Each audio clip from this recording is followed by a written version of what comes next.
अब हम करेंगे क्वेश्चन नंबर 35। इस क्वेश्चन में हमें क्या है, a car assembly unit assembles a limited number of cars daily. एक कार असेंबली यूनिट्स है। कार असेंबली यूनिट क्या करती है बच्चे, कार को असेंबल करती है, यानी कि उसके डिफरेंट पार्ट्स को एक साथ जोड़ती है और एक कार बना देती है। ठीक है, और limited number of cars daily produce कर रही है, असेंबल कर रही है, and depending on the prevailing demand. और ये किस पे डिपेंड करता है कि number of car assemble per day, मतलब पर डे कितनी कार असेंबल होंगी, तो वो डिपेंड करता है कि डिमांड कितनी है उस कार की। मान लो किसी दिन एक कार की डिमांड है तो एक कार प्रोड्यूस होगी, अगर दो कार की डिमांड है तो टू कार्स प्रोड्यूस होगी, और किसी दिन मान लो 10 कार्स की डिमांड है तो 10 कार्स प्रोड्यूस होंगी। अब आगे लिखा था following table present N analysis of number of car assembled by unit over 3 consecutive month. हमें एक टेबल दिया है जिसमें बच्चा number of car assemble by the unit, unit यानी कि जो फैक्ट्री है जो कार असेंबल कर रही है, ओवर 3 कंसेक्यूटिव मंथ्स में कितनी कार असेंबल कर रही है उसके बारे में हमें डाटा दिया हुआ है। ओके, अब आगे पढ़ते हैं। क्वेश्चन क्या है बच्चा, इसमें लिखा है if the demand of the car is double. ये मैं अब एक्सप्लेन करूंगा, पहले हम क्वेश्चन रीड कर लेते हैं, फिर एक एक करके हम इस क्वेश्चन को करेंगे दोनों पार्ट्स को।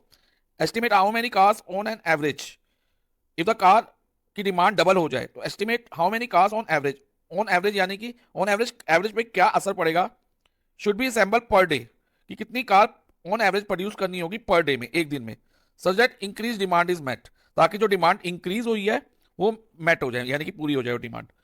ओके, तो in this case we have to find the average. और सेकंड पार्ट भी एक बार रीड करते फिर दोनों पार्ट्स करेंगे हम डिटेल में। अब सेकंड पार्ट में लिखा है at least on how many days, at least on how many days means कम से कम कितने दिन, less than average number of car were assembled, कि ऐसे कितने दिन थे जिसमें एवरेज नंबर ऑफ कार्स से कम असेंबल हुई कार।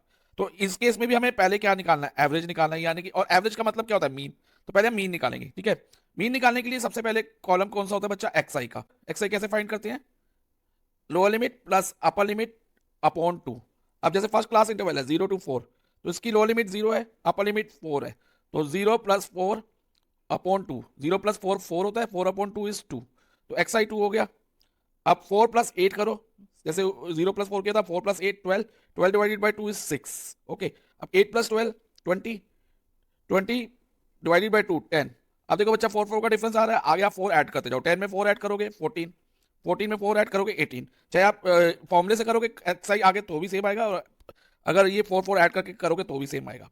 अब हम एक्सआई देखें तो इसकी वैल्यू कुछ ज्यादा बड़ी नहीं है। ठीक है बच्चा, तो इसमें हम डायरेक्ट मेथड भी यूज करें तो हमारे लिए कन्वीनियंट रहेगा, तो इस क्वेश्चन को हम डायरेक्ट मेथड से करेंगे। ठीक है बच्चा, अब इस डायरेक्ट मेथड में नेक्स्ट कॉलम होता है F I multiply x I. Okay बच्चा, एफ आई मल्टीप्लाई एक्स आई, तो फर्स्ट होगा 33 × 2 66, 18 × 6 108, 21 × 10 210, 11 × 14 करेंगे तो हमें 154 मिलेगा बच्चा, और 7 × 18 करेंगे तो 126 मिलेगा।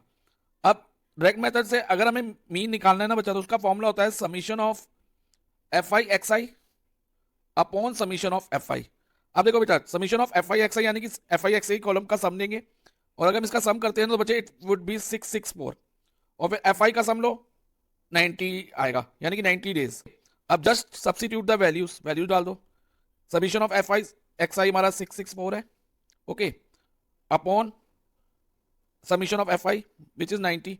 अब अच्छा, अगर हम 664 को 90 से डिवाइड करेंगे ना तो हमें आंसर मिलेगा 7.36666 अप टू इन्फिनिटी, यानी कि 6 रिपीट होता जाएगा। लेकिन हम इसको 2 डेसिमल प्लेस तक कंसीडर करेंगे, यानी कि हमारी एवरेज या मीन 7.36 हो गया, यानी कि अब हमें पता चल गया ऑन एवरेज 7.36 कार प्रोड्यूस होती है पर डे। ओके, तो पर डे कितनी कार ऑन एवरेज प्रोड्यूस हो रही है, 7.36। अब हम इसके फर्स्ट पार्ट पे आते हैं क्वेश्चन के। इसमें लिखा है the demand of the car is double. अब वो कह रहा है अगर कार की डिमांड डबल कर दी जाए, estimate how many cars on average, की एवरेज क्या हो जाएगी, should be assemble per day such that increase demand is met. तो एवरेज में क्या चेंज आएगा कि जो डिमांड है डबल हो गई उसको पूरी हो जाए, increase demand is met, increase demand is met means जो इंक्रीज डिमांड है वो मीट हो जाए, पूरी हो जाए।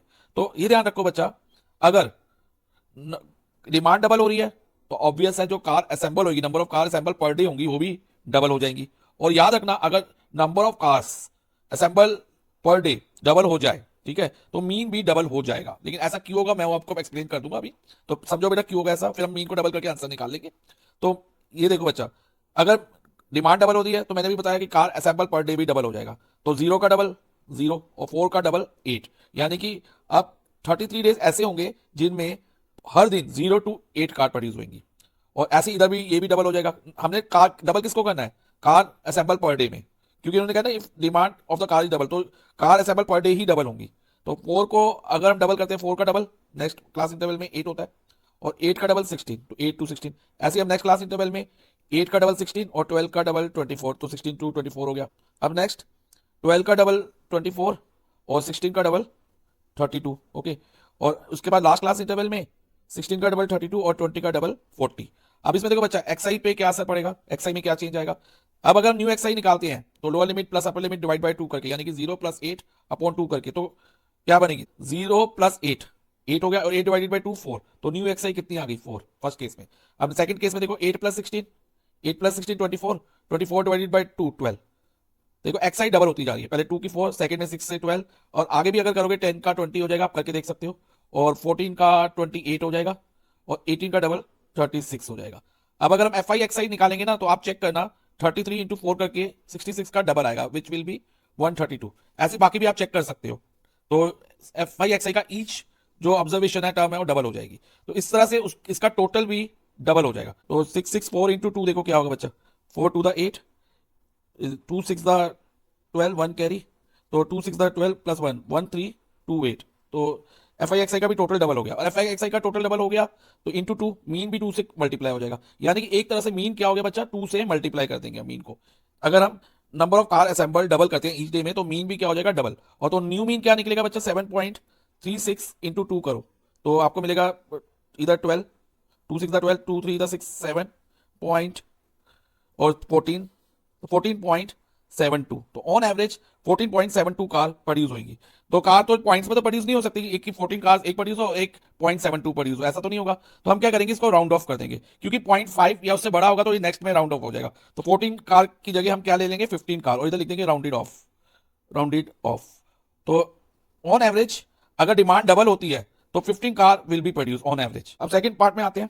अब लिखा at least on how many days, अब ये भी ध्यान से समझना, एटलीस्ट का मतलब कम से कम कितने दिन ऐसे होंगे less than average number of cars were assemble, जिन दिनों में less than average number of car assemble होगी। तो एवरेज नंबर ऑफ कार हमने कितनी निकाली थी बच्चा, 7.366, ठीक है। तो हम, और ये किसके बीच में लाई करता है 7.366, कौन से क्लास इंटरवल में, हम ओरिजिनल वाला देखेंगे विच इज 4 टू 8, और ये 4 टू 8 के बीच में लाई करता है। तो 4 टू 8 से कम वाली क्लास कौन सी है, 0 टू 4। इसमें नंबर ऑफ डेज कितने हैं, क्योंकि हमसे पूछा हाउ मेनी डेज, तो 4 टू 8 में से कम 0 टू 4 है, उसमें नंबर ऑफ डे कितने हैं, तो 33 है। तो एटलीस्ट 33 डेज ऐसे होंगे जिनमें less than average number of car were assemble.